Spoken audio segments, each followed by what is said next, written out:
La saludo. Somos pocos hoy. ¿Tienen algún parcial, alguna evaluación? ¿O estaba lindo para... ¿Cómo? ¿Cómo cansados? Pero cansados a la edad de ustedes. La mami, la mami salió, ya bien. Con más razón, Jorge. ¿Cómo? Con más razón. Trabajamos más y ganamos menos.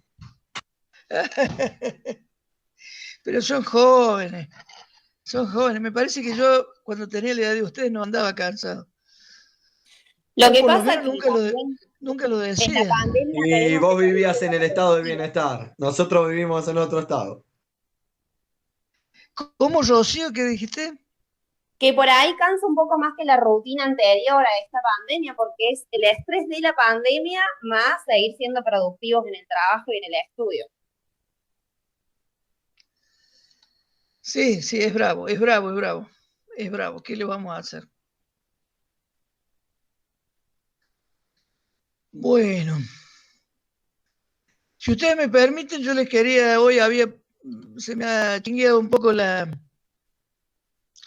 este, la clase de hoy, pero bueno, ya la vamos a recuperar. Nos vamos a recomponer.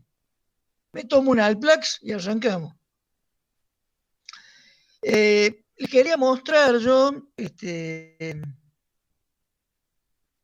trabajando en un material para mostrarles, porque bueno, mi intención era que hoy, como yo les había comentado, que iniciáramos la unidad número 3.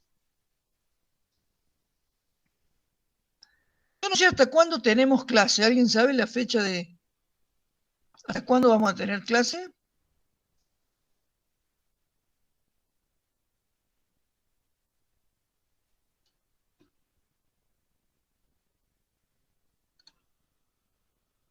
Ah, ah, ah. Sí, bueno. Bueno, ¿están viendo la imagen? ¿La ven bien?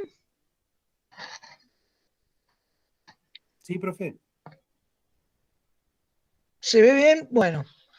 Bueno, entonces yo les decía que si hasta la semana del 23 tenemos unos cuantos días. Así que yo creería que la unidad 3 la vamos a poder terminar. Porque la idea que yo tenía era hacerles un parcial para que ustedes lo traigan para cuando vuelvan de las vacaciones. ¿Les parece bien? Sí, profe. Bueno.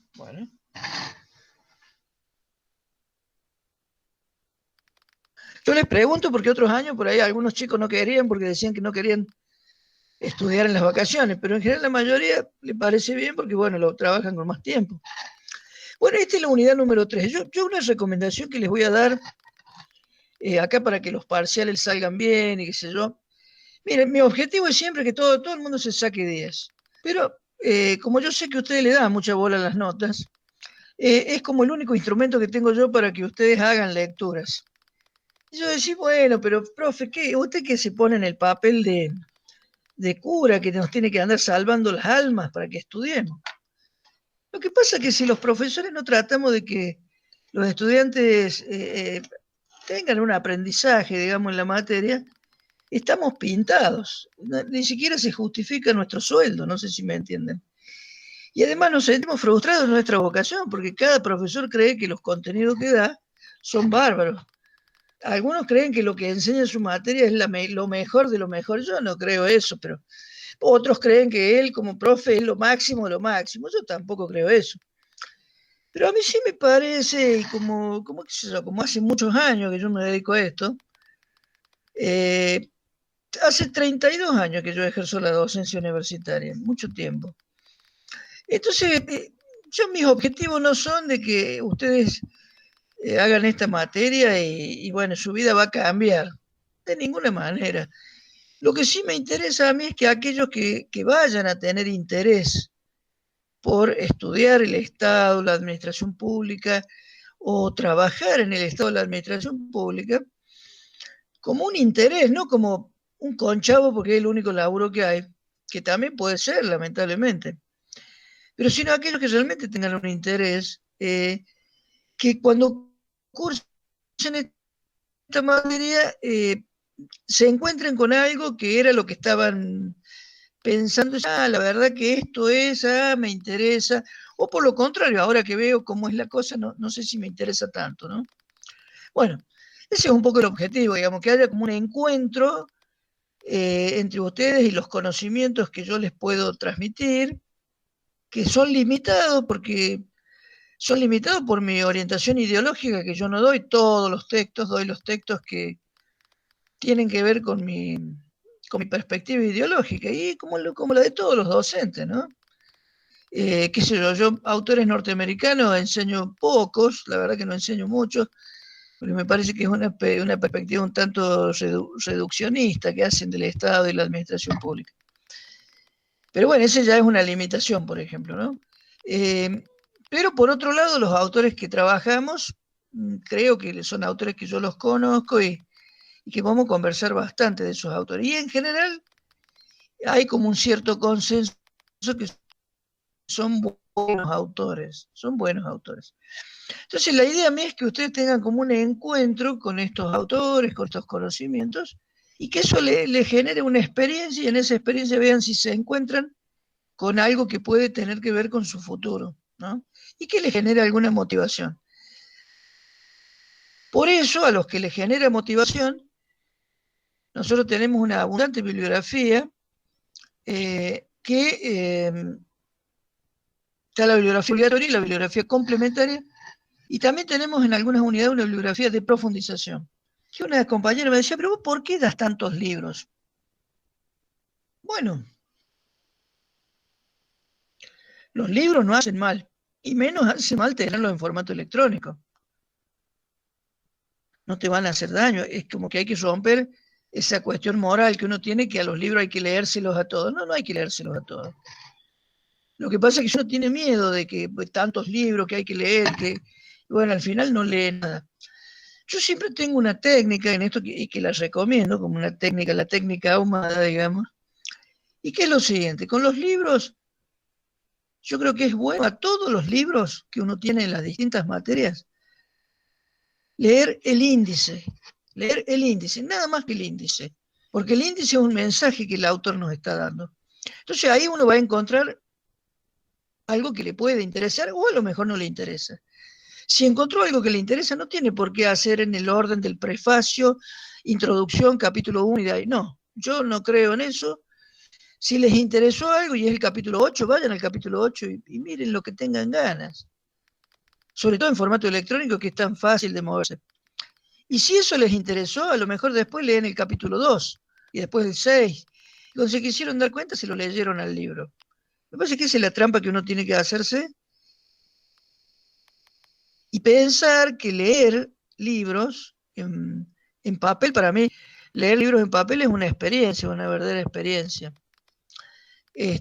Yo me acostumbré a leer desde chiquito porque mi abuelo me compraba a mí cómics, historietas, entonces yo leía mucho las historietas, me apasionaban, y ahí me fui acostumbrando a la lectura. Pero la lectura en papel es una experiencia, o sea que no es lo mismo leer en formato digital, pero el formato digital garantiza como un derecho al conocimiento, que el conocimiento sí tiene que ser libre, que no lo es, porque muchos libros están sujetos a copyright, pero bueno, qué sé yo, una profesora de Buenos Aires tuvo problemas, él y su adjunto, porque daban a difundir obras de Derrida, se llamaba Nietzsche en castellano, y Derrida en castellano, el sitio que ellos tenían, que es la profesora Cragnolini, que tiene la cátedra Nietzsche. Pero bueno, no pasó a mayores. Y en general ahora lo que se pide es que todo el material electrónico sea usado nada más que con fines educativos, que es mi caso, digamos, yo no hago ningún tipo de comercio ni nada por el estilo. Así que bueno, esa es un poco mi experiencia y lo que yo les transmito a ustedes, que ojalá les sirva, de poder encontrarse con la lectura lentamente, sin miedo, disfrutándola, sin el apriete de que viene un parcial o que tal profe me va a exigir esto, sino hacerlo porque les guste, porque además en esta carrera que es ciencia política, no hay otro camino más que ser un intelectual. Hay que ser un intelectual, que es nadar contra la corriente y tener mucho amor por la lectura. Porque si uno no es un intelectual, no es nada. Como politólogo no va a ser nada. Incluso hasta podrá ser un politólogo de derecha, pero también como un politólogo de derecha tiene que estar bien formado.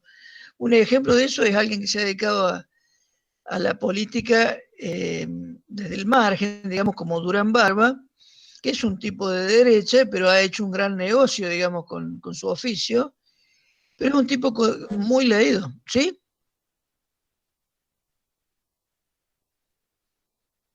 Dale, habla fuerte, porque no te oigo.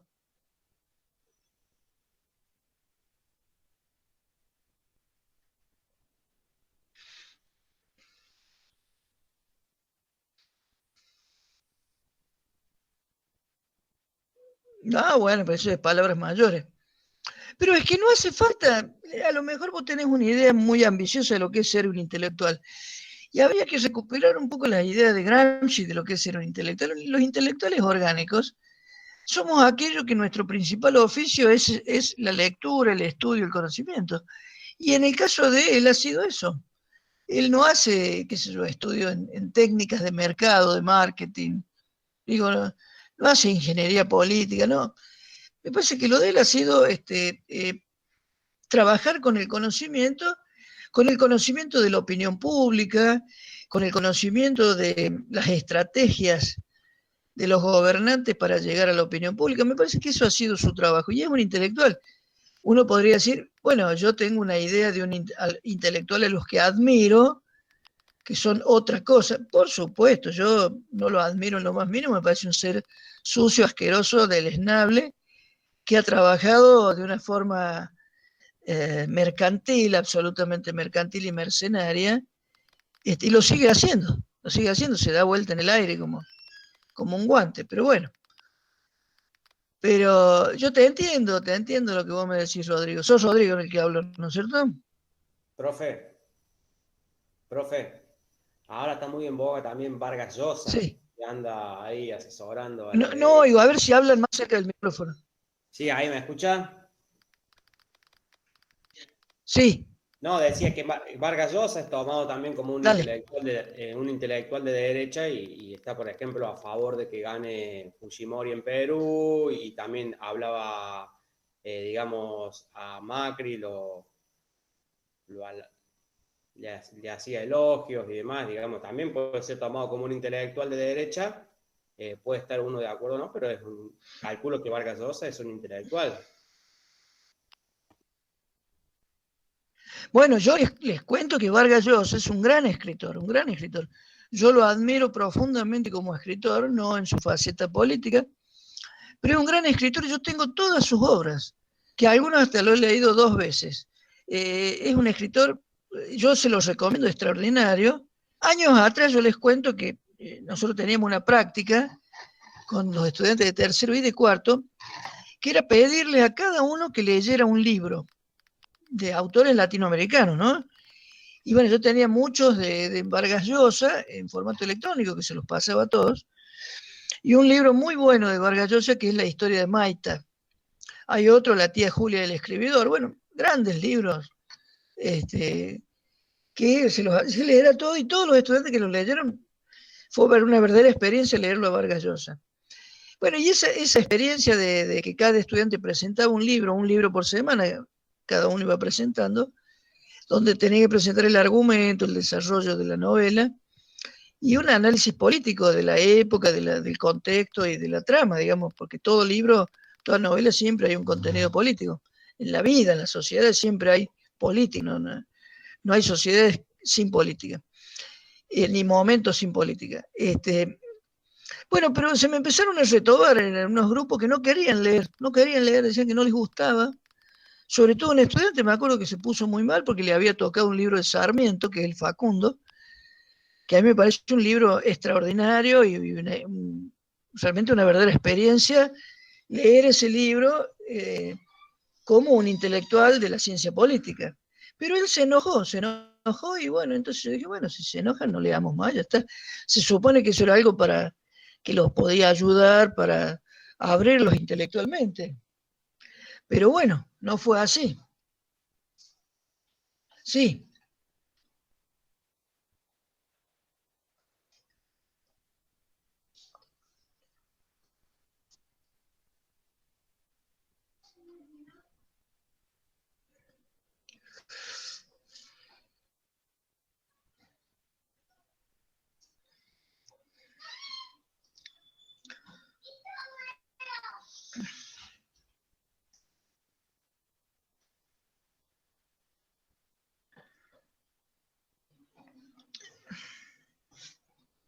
Y para nuestra época, no, pero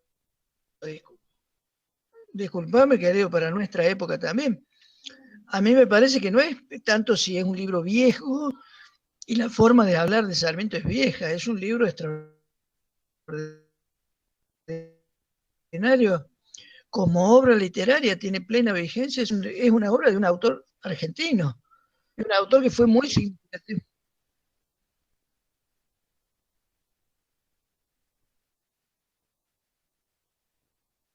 Sí.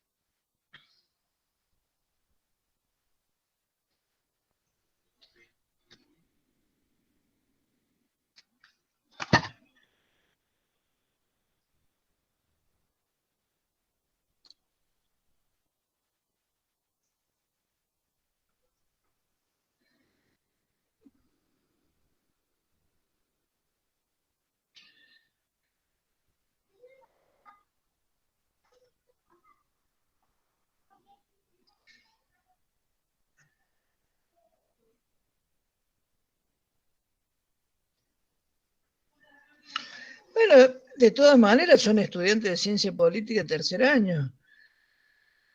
A mí me parece que ustedes tienen que hacer el esfuerzo de esas lecturas. Es como leer Max Weber, uno podría decir, bueno, sí, es un poco aburrido Max Weber, sí, es un poco válido, pero si uno piensa la importancia de ese conocimiento, que tiene hoy, no es que tuvo en el año 17 cuando escribió la sociología de la dominación, que tiene hoy, o la lucha de clases en Francia, Marx, no es que eso, qué sé yo, en el siglo XIX tuvo importancia, tiene importancia hoy en el siglo XXI, tienen importancia esas obras. Por ejemplo, hay un libro de Marx que yo una vez, la primera vez que lo leí me sorprendí, que él hablaba de la naturalización de las leyes económicas en Miseria de la Filosofía y Filosofía de la Miseria, que es un libro donde él pelea con Proudhon, un anarquista de aquella época. Y él habla de que los economistas... ¿Cómo? ¿Cómo?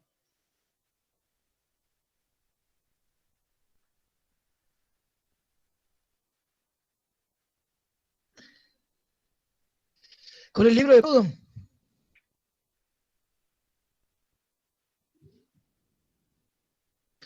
Maravilloso, maravilloso. ¿Vos sos de pensamiento libertario,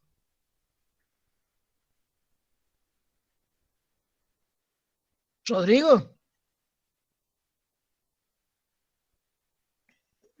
Qué bien, querido.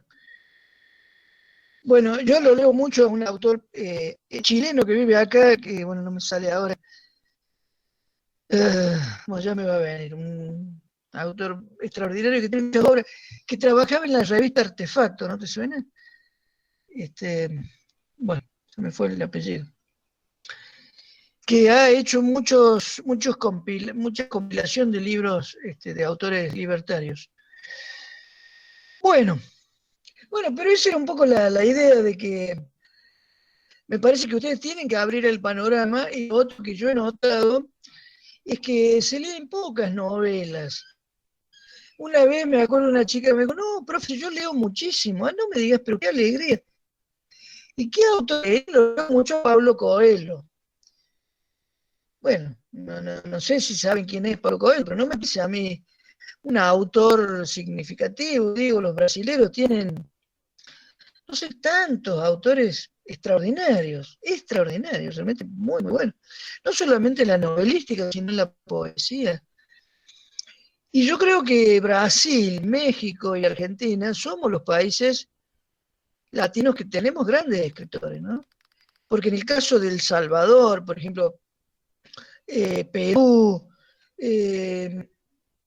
Bolivia, han tenido grandes escritores, pero han sido como excepcionales, como productos excepcionales de familias de, qué sé yo, de terratenientes, de la oligarquía que los mandaron a estudiar a Europa y bueno, tuvieron otra posibilidad.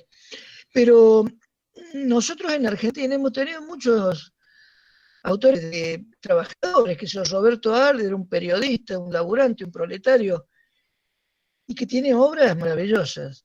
Bueno, ustedes saben que hoy justamente yo quería que habláramos un poco de estos temas, ¿no? Me preocupa, les digo, que sean tan poquitos, porque en esta materia, si yo no me equivoco, son más de 30. ¿Puede ser, Gonzalo?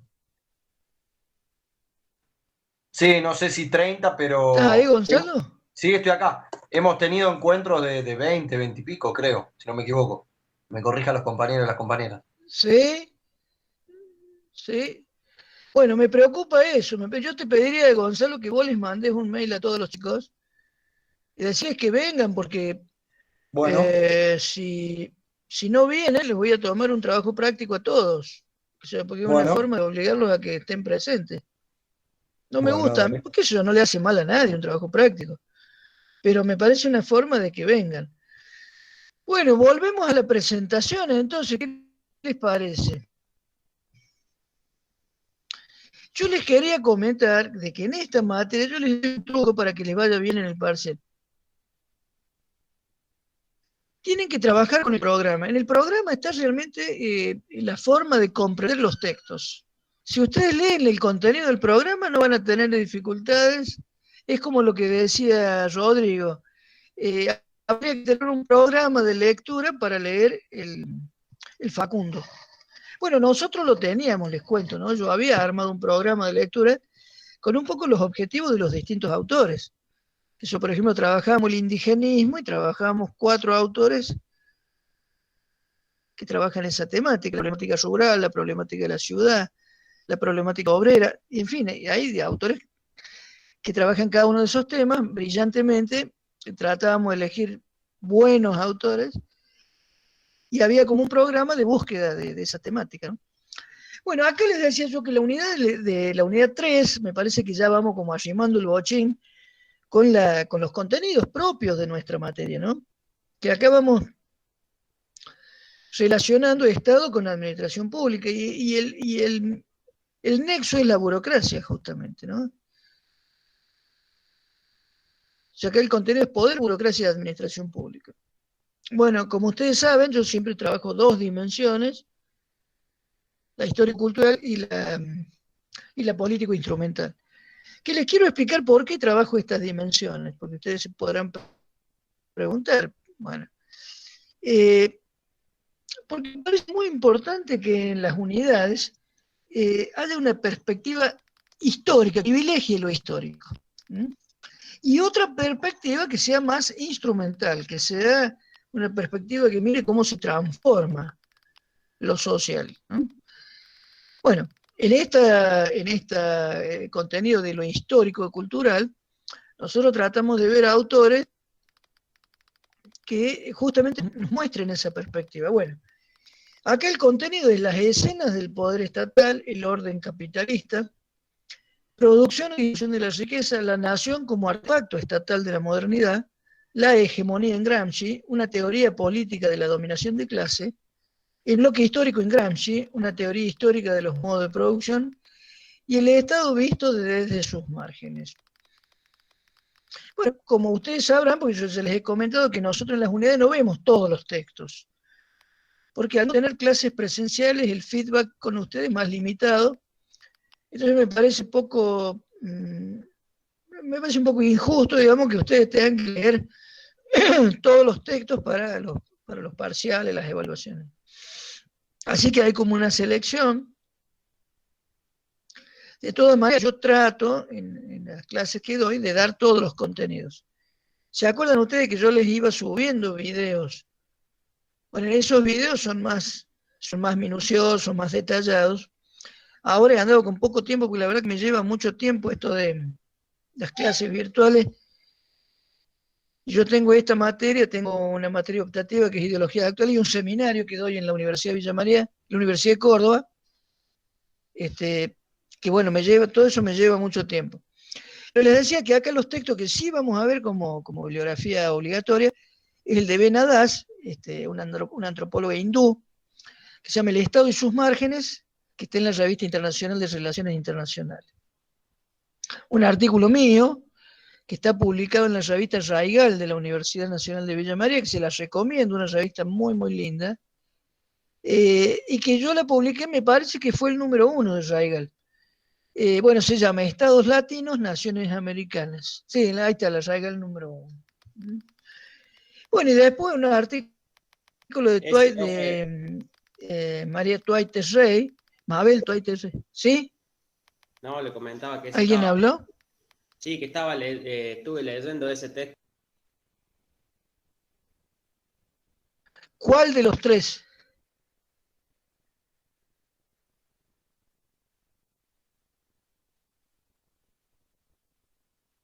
¿Sí? ¿Cuál de los tres? ¿El de Ben Haddad, Ahumada o Tuaite Rey? No, el suyo. La revista Raigal. Ah, bien, bien, bien. Mm. Bien, bien. ¿Te gustó? Sí, interesante cómo desarrolla el concepto de genocidio y la verdad que es muy interesante. Bueno, me alegro, querido. Bueno, les decía que el texto de Tuaite Rey, el Estado ampliado en el pensamiento gramsciano, que está en un libro muy lindo, que es Estado y Marxismo, un siglo y medio de debates. Bueno, ese no es obligatorio para ustedes, pero yo les voy a hacer comentarios en el encuentro que viene. Hoy básicamente vamos a trabajar estos dos, ¿no? Y la semana que viene vamos a trabajar otro texto mío también. Bueno, les decía yo que y el segundo punto es el Estado liberal, el Estado de bienestar, el Estado neoliberal, como una larga evolución del Estado capitalista contemporáneo. Modernidad e hipermodernidad, modernidad y posmodernidad, sociedad industrial y postindustrial, fordismo y posfordismo, democracia liberal y globalización. Y ahí tenemos dos textos, uno de Jameson, de Frederick Jameson, que se llama Las cuatro máximas de la modernidad, y otro de George Lipovetsky, que es Tiempo contra Tiempo o la sociedad hipermoderna, en un libro que, bueno, suyo, que es Los tiempos hipermodernos. Todos estos libros ustedes los tienen, yo se los he enviado, les he enviado el link a Dropbox. Bueno, y la semana que viene vamos a trabajar la dimensión político-instrumental, que si tienen ganas de verla. Vamos a trabajar, bueno, todos los textos les voy a hacer comentarios. No creo que pueda en un solo encuentro, nos irá a llevar 2 o 3. Me parece que cada unidad lleva entre 3 y 4 encuentros para poder trabajarla bien, y creo que nos van a los tiempos, me parece a mí. Acá estoy viendo el almanaque, y se va a trabajar hasta la semana del 23, hoy es 7, nos queda el 14 y el 21, nos quedan 2 semanas más, así que yo creería que vamos a andar bien. Bueno, les decía yo que ahí vamos a ver un texto mío que se llama, que lo hice con mi compañera de investigación, que trabajamos juntos hace muchos años, que es Estela Reyes, y otra compañera del equipo de investigación, que es Marta Giacone. Se llama Individualismo y Burocracia Estatal, que es un texto de hace poco tiempo, relativamente poco, del año 2015. Bueno, si les parece, vamos arrancando entonces. Cuando me quieran hacer preguntas, me paran y me preguntan lo que quieran. Bueno, acá lo que me interesaba a mí era trabajar. Acá tengo un error. Lo estuve armando hace un rato y no me dio tiempo a terminarlo. Así que bueno, se lo voy a leer a este porque no lo pude escribir, lo de genocidio. Bueno, lo que me interesaba era que conversáramos un poquito sobre estos conceptos que a veces se dan por supuestos, el de raza, nación, pueblo y Estado. Fíjese usted que la palabra raza tiene una historia muy científica, aunque uno crea que no. Johann Galtung era el yerno de Charles Darwin y era un miembro destacado en la Real Academia de Londres, de Inglaterra, ¿no? La Academia Científica, Real Academia Científica, no me acuerdo bien el nombre, de los ingleses. Y en el siglo XIX, a comienzo del siglo XIX, él elabora el concepto de raza y parte un poco de la idea de que así como se mejoraban las razas de los perros, de las vacas y de distintos animales, se podía mejorar la raza humana. Era un criterio biológico, absolutamente biológico, y en ese criterio de raza, lo que él ponía énfasis no era que no tenía en realidad nada de malo la piel negra o la piel amarilla de los orientales o la piel roja de los aborígenes americanos, sino que la piel era la evidencia de un contenido racial, y ese contenido racial era inferior en esas razas. Entonces, justamente el mestizaje de esas razas con la raza blanca hacía que esas razas se mejoraran.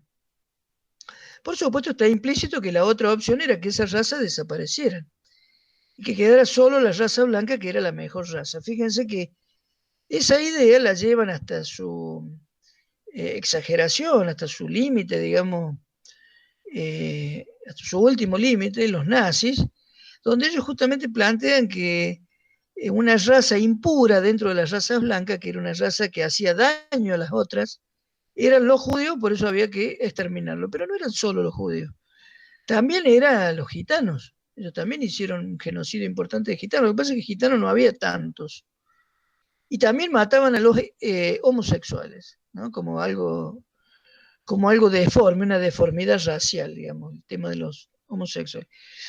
Bueno, y les quería decir yo que muchas veces la idea de nación es como una idea espontánea, afectiva, que surge de la unidad de las personas en un territorio, y que esa unidad es una unidad identitaria, una unidad de amor, de historias en común, y que es para bien, se supone que es para bien. Bueno, no ha sido así, no siempre ha sido así, porque justamente esa idea de nación da el supuesto que mi nación es superior a las otras naciones.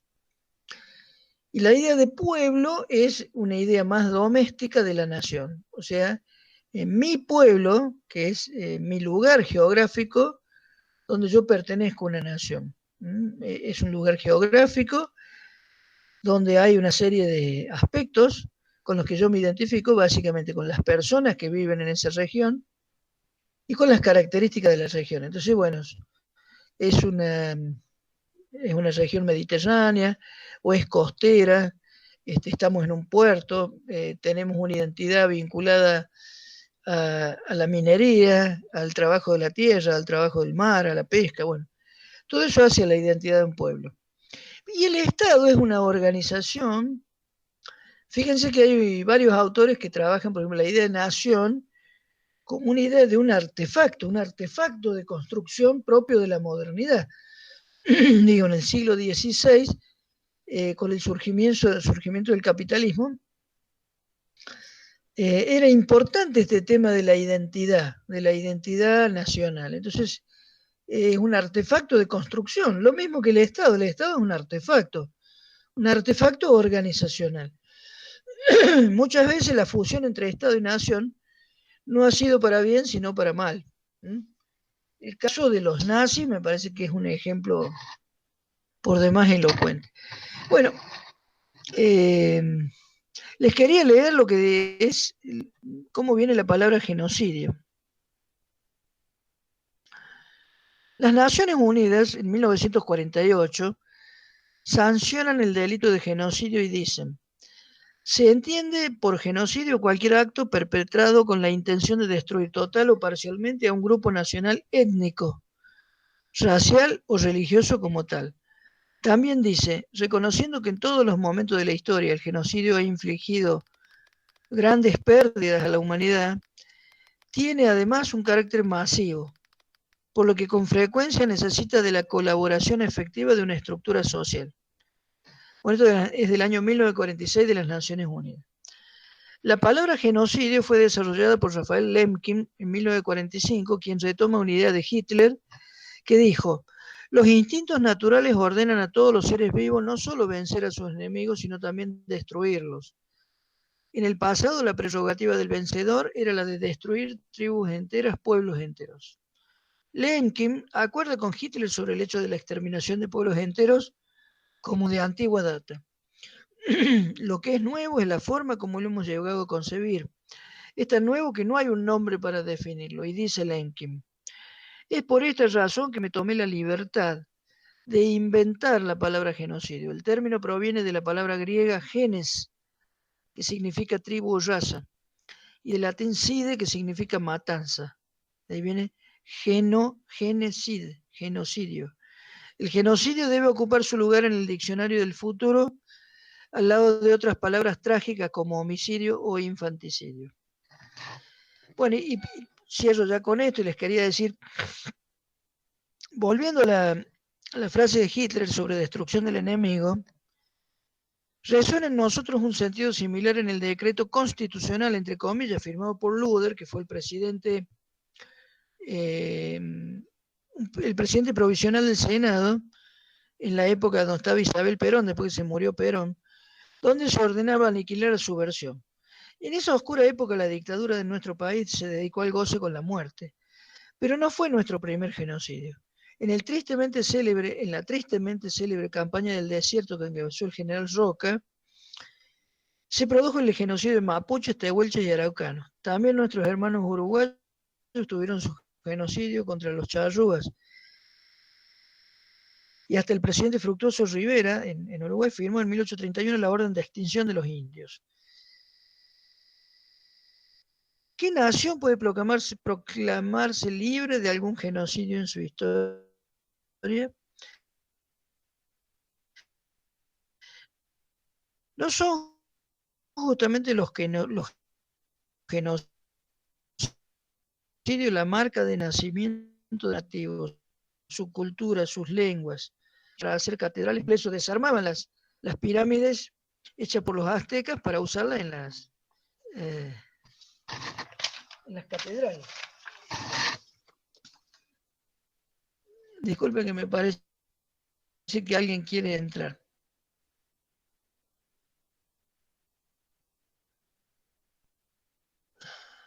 Bueno, no, me parece que no.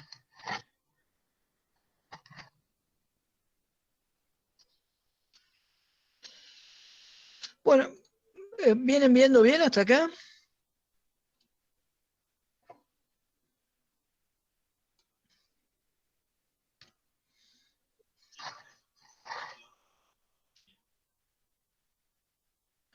¿Se traba como lento? ¿Se demora?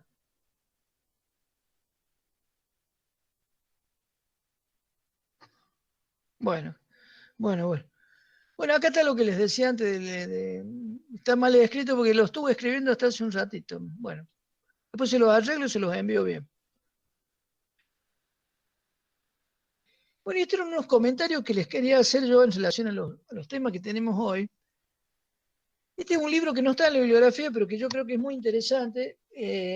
Hace poquito lo he conseguido en formato electrónico y se los voy a enviar, que se llama El nuevo espíritu del capitalismo. Es un libro extraordinario de Luc Boltanqui y Yves Chapelot, que son dos autores franceses, ¿no? Luc Boltanqui es un discípulo de Pierre Bourdieu. Y dice: esta nueva ideología capitalista es en realidad un gigantesco mecanismo de justificación ética de la organización productiva, financiera y pública de las sociedades actuales. Y es el eje de la mayoría de los cambios a escala global. Está buenísimo porque lo que ellos plantean en realidad es que lo del espíritu del capitalismo es una idea de Max Weber. Él decía que hay un espíritu del capitalismo que es justamente la ambición y la ganancia. El espíritu de la empresa capitalista, la ideología capitalista es la ideología de la empresa.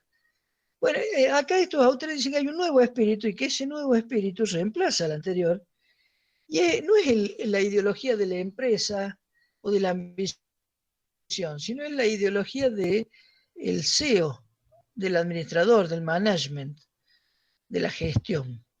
Y fíjense ustedes que los políticos, que siempre están a la moda en esto, ellos dicen que hay que hacer gestión, hay que gestionar. Es un gran estadista porque gestiona. Y se supone que en realidad la gestión tendría que ser un trabajo de los administradores, no de los políticos. Los políticos debieran custodiar la ética de la sociedad. Pero bueno, de eso ya no se habla más. Bueno, estos son los cambios de la época. O sea, es una época claramente tecnocrática, ¿no? Que ya vamos a ver un cuadrito que tengo sobre eso. Bueno, esta es otra cosa interesante, que los estados en el mundo tienden a parecerse, ¿sí? Esta homogeneidad tiene varias causas, pero una de las principales es la aplicación de modelos y fórmulas para organizar el sector público impuestas por el Fondo Monetario, el Banco Mundial y la Organización Mundial del Comercio.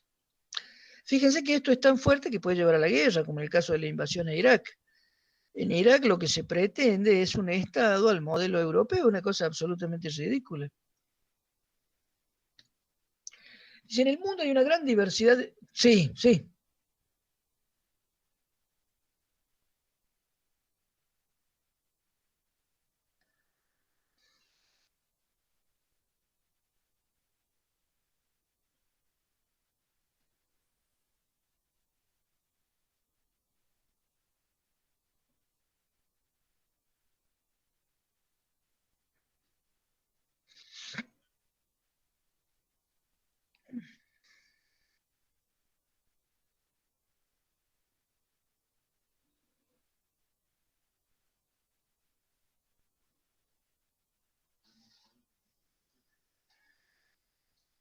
Mira, lo que pasa ahora tiene un nombre y se le llama cientificación de la política. Está bueno, está muy bueno. Que es políticos tecnocráticos. O sea, políticos que se plantean como con una racionalidad técnica que es la única posible. Esto es como si eso no fuera ideológico. Y la tecnocracia es obviamente una visión ideológica del mundo, donde la técnica está por encima de los seres humanos. ¿Sí? Y yo de esto, permítanme que les haga un comentario. En la época del proceso militar había un brigadier en la ciudad de Buenos Aires que era el intendente, ¿no? Que se llamaba el brigadier Cacciatore. Y en esa época se hicieron las autopistas, no sé si han andado a Buenos Aires, han visto esas autopistas enormes, algunas incluso sobreelevadas, con unos pilotes gigantes. Muchas de esas autopistas pasaron sobre lugares donde había villas de emergencia. Entonces, bueno, él inaugura una de las autopistas y un periodista, que era un periodista extranjero, porque los nacionales en general tenían miedo, estaban en pleno proceso, un periodista extranjero le dice, pero disculpe, brigadier, ustedes a toda esta población la han trasladado al Gran Buenos Aires, pero esa gente vivía acá del cartoneo, de recoger plásticos, y ahora no tienen de qué vivir. Ustedes les han dado una vivienda, pero no tienen de qué vivir. Entonces Cacciatore le dice, sí, sí, es cierto, es muy triste, es muy triste. Pero ¿sabe qué pasa? Hay que merecer la ciudad.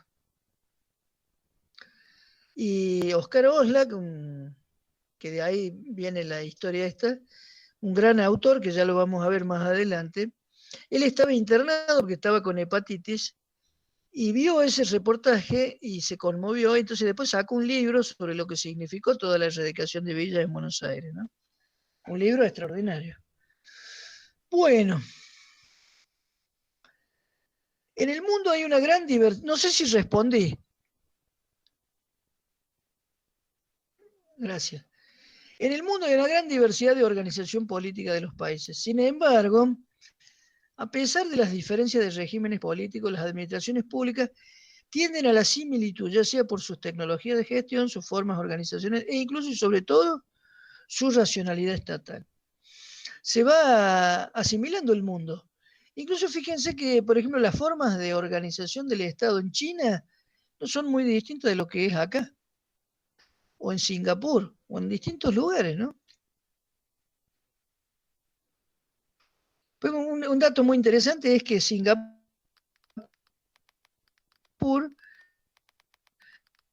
fue uno de los estados que estuvo a la vanguardia de la vigilancia poblacional.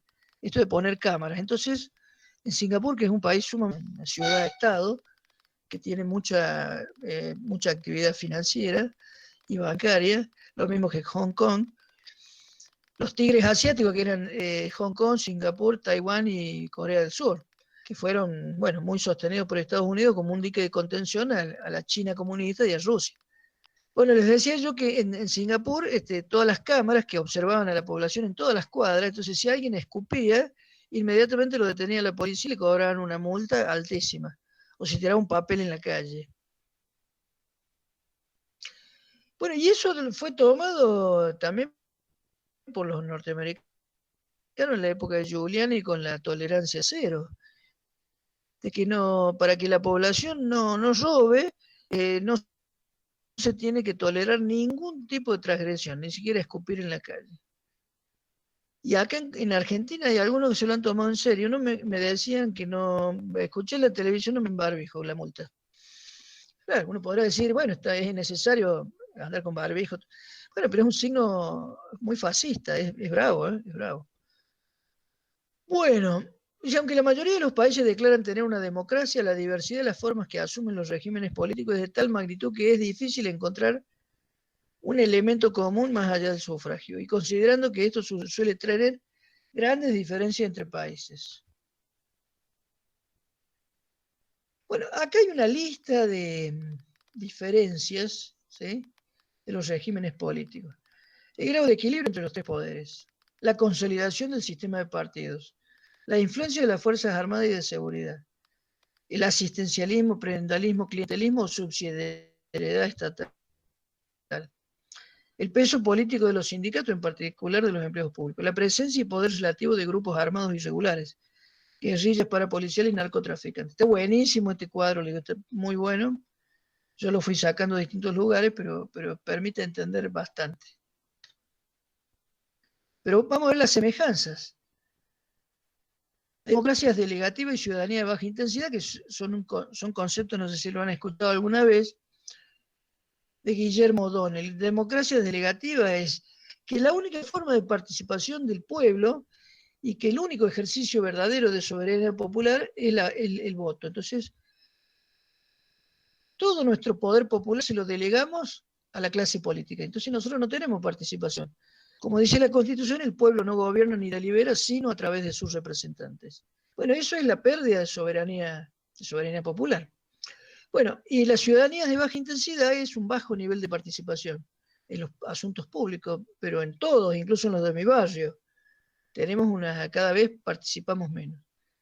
Bueno, después tenemos la creciente mercantilización de las actividades estatales, inestabilidad de los capitales con fragilidad de los mercados y creciente endeudamiento estatal, inestabilidad social creciente con precarización laboral, desocupación estructural y caída de los sistemas previsionales y de seguridad social, crecimiento presupuestario continuo de las Fuerzas Armadas y de Seguridad, disminución de la capacidad operativa de los partidos políticos con incremento de las influencias empresarias nacionales e internacionales. Bueno, nada de esto los asombra porque es lo que vemos todos los días, ¿no? Bueno, y la semejanza más importante es la morfología y funcionamiento de los estados y las administraciones públicas. Ampliación continua de las actividades regulatorias sobre los mercados. Cada vez se regula más. Creciente financiamiento mediante crédito de las actividades estatales o bancarización de lo público. Bueno, la deuda que se asumió en el gobierno de Macri, me parece que es evidente de esto. Reducción de los planes, programas, proyectos de mediano y largo plazo con crecimiento del cortoplacismo. Tendencialmente los puestos estatales son enlatados, universales, ahistóricos, basados en diseños académicos y o extranjeros con base informática. O sea, cualquier puesto ya está... es que todo lo que es el manejo de información son cada vez más parecidos. Cientificación de la política y tecnificación de la eficiencia y la calidad reemplaza la ética y la moral. Bueno, y acá está el cuadro que yo les había mencionado antes, que acá podemos ver tres tipos de regímenes políticos, claramente diferenciados. La tecnocracia, el neoliberalismo y el populismo. La tecnocracia uno podría decir, bueno, si han visto aquí en nuestro país, con toda claridad en el proceso militar, pero también estuvo presente en el gobierno de Menem y en el gobierno de Macri la tecnocracia. La tecnocracia es el predominio de la racionalidad técnica sobre cualquier otra racionalidad. Aunque uno pueda pensar que eso es ridículo, porque hay cosas en la racionalidad técnica como que ustedes vieron que la gente rica se queja del impuesto a los ricos, porque ellos dicen que eso desalienta,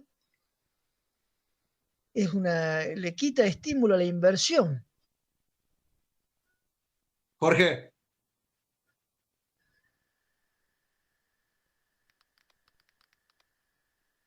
Es un gran error desde lo económico. Bueno, ahí tienen un ejemplo como la racionalidad técnica. ¿Sí? ¿Quién me habló? Yo, Gonzalo. Dale. No, déjame hacer un breve comentario. Esa creencia de la clase rica sobre los impuestos y la inversión está ilustrada en la famosa curva de Laffer, del economista Arthur Laffer, que pretendía hacer una relación entre la inversión y el impuesto en Estados Unidos. Entonces decías que a mayor tasa impositiva, menor tasa de inversión.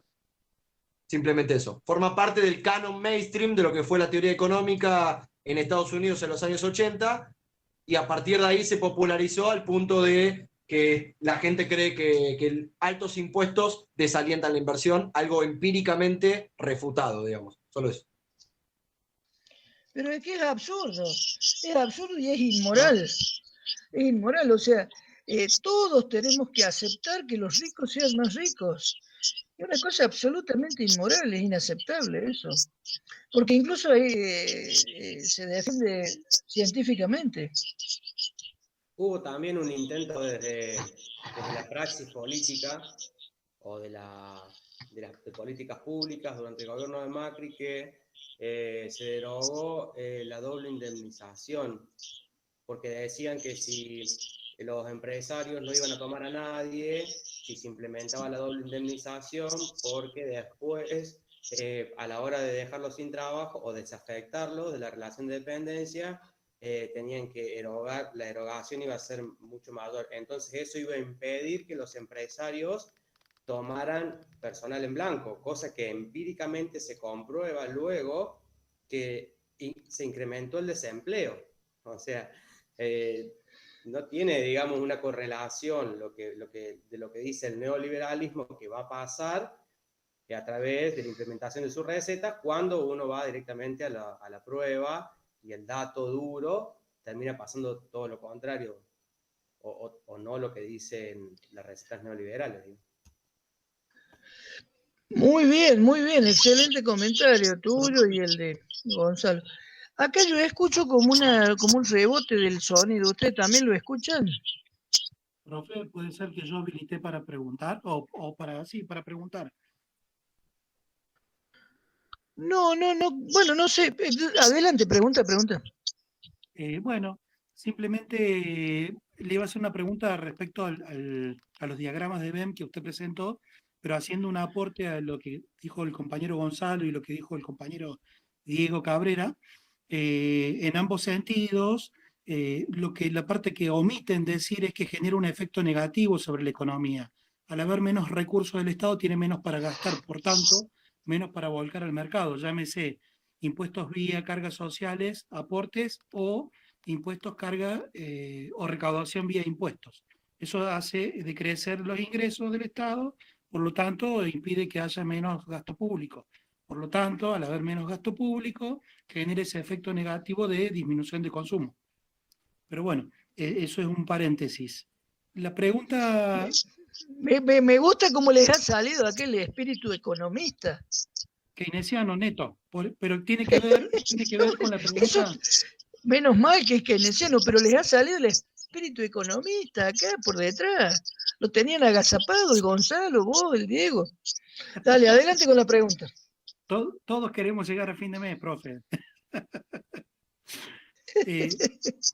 Volviendo, y tomo esta cuestión respecto de incrementar el consumo versus reducirlo, y tiene que ver con el diagrama de Venn que usted presentó recién respecto de tecnocracia, neoliberalismo y populismo.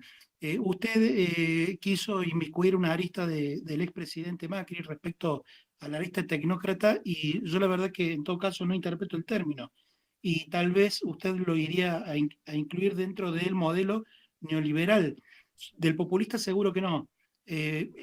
Lo que yo he visto económicamente, según el diseño que ha querido implementar el gobierno, el modelo económico, ni siquiera llega a ser neoliberalismo, ya que la brecha que hay entre la diferenciación entre el que menos ingresa y el que más ingresa lo acrecentó demasiado. Por lo tanto, hubo mayores centros de concentración económico. Es decir, la repartija Pero yo, económica... discúlpame, Sí. pero no somos economistas nosotros. Yo sé que tienen vocación de economista. Vieron que la derecha está siempre al acecho. Ustedes me dirán, no, bueno, pero soy keynesiano. Pero ustedes son politólogos, tienen que pensar como politólogos. Pero por supuesto, Acá si lo hay que una tienen que diferencia... pensar en los regímenes políticos, no en las cuestiones económicas, si el gasto público, que si el mercado, que no se escuchan, ¿eh? Después se van a tener que escuchar en la grabación. Dale, querido, adelante.